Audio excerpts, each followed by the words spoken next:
Stay at the job that you hate until the business that you love is making at least as much money as the job you hate. And it's not a bad idea to be making 1.5, 2 times more at the business that you love than you are at the job that you hate, and then walk away.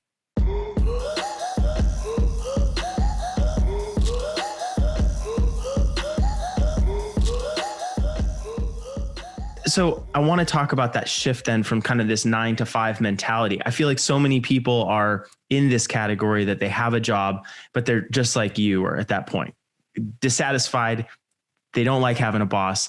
How do you, what someone comes to you and says, hey, Myron, I want to quit my job. I'm sick of this. I don't want to do it anymore, but I need that paycheck. I need that money. And maybe even they're young. Maybe they don't have, family, wife, kids, all that other stuff. What's kind of the first thing where's step one?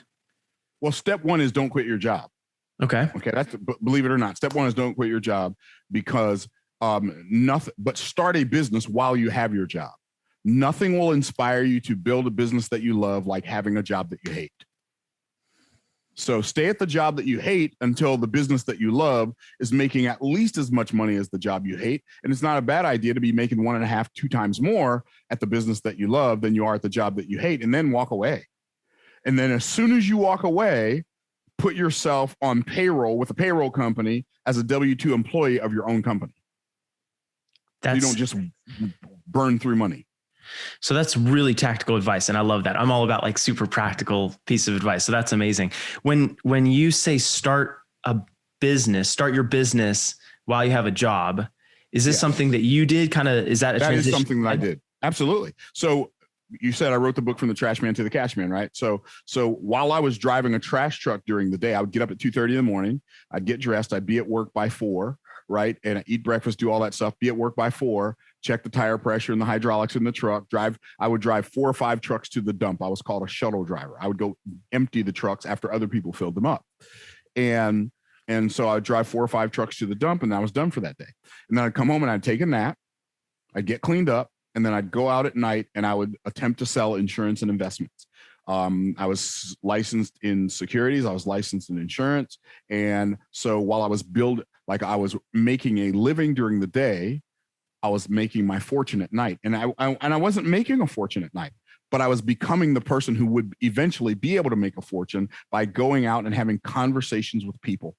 And a lot of people, when I say build a business that you love, and when I say build a business, I'm talking about you actively engaging in conversations with somebody who desires a result that you can produce and have them pay you for it.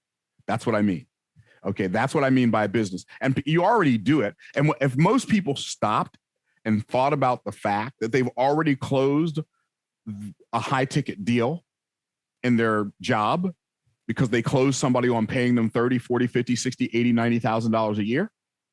Well, if you can close one person on paying you 30, 40, 50, 60, 70, 30, 70, 80, $90,000 a year, what if you could get 10 people and close all of them on paying you $20,000 a year? Now you're making $200,000.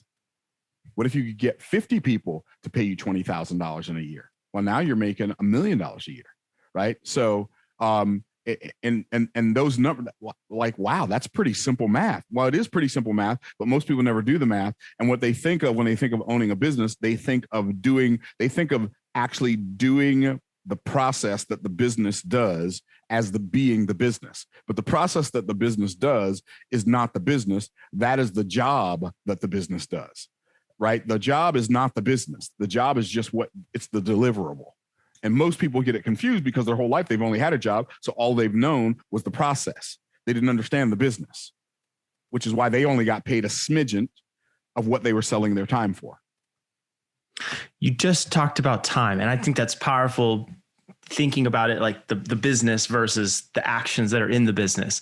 Mm-hmm. But you talked about time, and I didn't hear any mention of like extracurriculars. The recreational basketball league that you were on, ping pong, random other fun stuff. I didn't hear about TV. I didn't hear about, fun stuff. It seems like you were all in. Oh, I was all in. Well, you only have so many hours in a day. Yeah. Right. And I'm a husband. I'm a father. I've got either I'm going to figure this out or we're going to be living in this 1-bedroom apartment our whole life. And that ain't happening.